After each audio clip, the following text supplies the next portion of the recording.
نوشتهش کردی؟ سلام علیکم. او ماما ماندنشی بیشی وقت نیست ماما. عجب وقتی اومدم. ماما کل لستا پوره شده. نفهمی که در هتل از عروسی طرف ما سعی کنم ماما.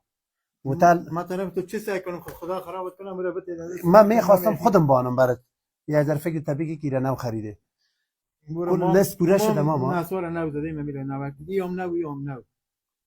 خب بالا پسش. قصه کن. کل این منست ما پوره شده فقط 4 تا قوم خیش خودت نام بگی که ما نوشتهش کنیم که یار رایی کنه دیگه سر اسو آدمای صحیح را نام بگی برو صحیح بگو که نوشتهش میکنم اول نوشته کو بیادر گلخان نوشته کو حلال گلخان نه امی گلخانی که تو میگی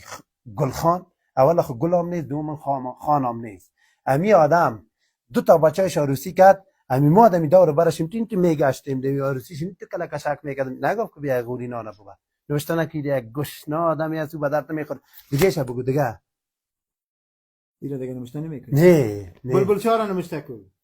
بلبل شاه یک دقیقه حالا مرا خیلی به خاطر چی آوردید اینجا که ما یک دقیقه خیلی ما کی بیارم دیگه خونمی نفرای ما دادر قوم خیر شماست یه قوم خیش تمام کلش گشنه و گدای هستن که دمی عروسیاشون یک روز نشد که با ما یک تا کارت رای کنن من خاطر تلبیس اینجا که ما گفتم آدمای صحیح نام بگی ماما ما گفتم آدمای صحیح نام بگی تو کل از می آدمای تلبیس صحیح اون روز دیگهش گاو کتر کشته بود 1 گرم گوشت رای نکرد از سر خانه ما این تو تیر شد رفت دیگه هم سایه داد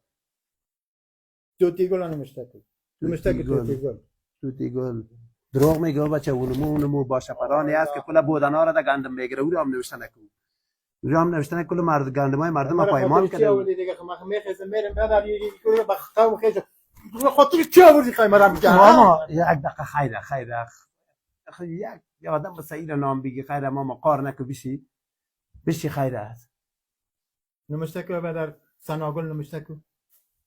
سناگل این کدام سناگل است اون سناگلی است که زمینا را که شلغم کاریده بود نکوتر والا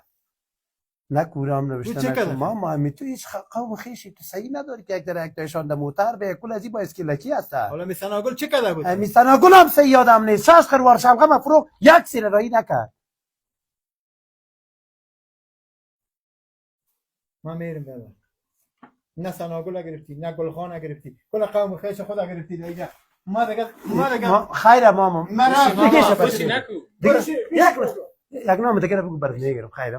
4 تا گفتم این 4 تاش خیلی چرا خم یا نمیه هیچ کدوم از یار آمده یا عروسی نمیتر ببین نمشتکو بیادر نمشتکو شفتر خان نمشتکو تو والا اون نام ایفو کارت نکرده تو شفتر چه کار داری شفتر خان از دیگه شفتر خان ولد گلخان یک نفر نوشته که خودم شفتر خانش به فامیل کی نوشته نکنی که ما بدم به فامیل کی ای بشتکای از گوشنه بالا میره هتل قرار نان میخوره هتل از ما اومده که فامیل کی کسی در هتل نمیشه کامرا تلویزیون نه ها کامرا تلویزیون ها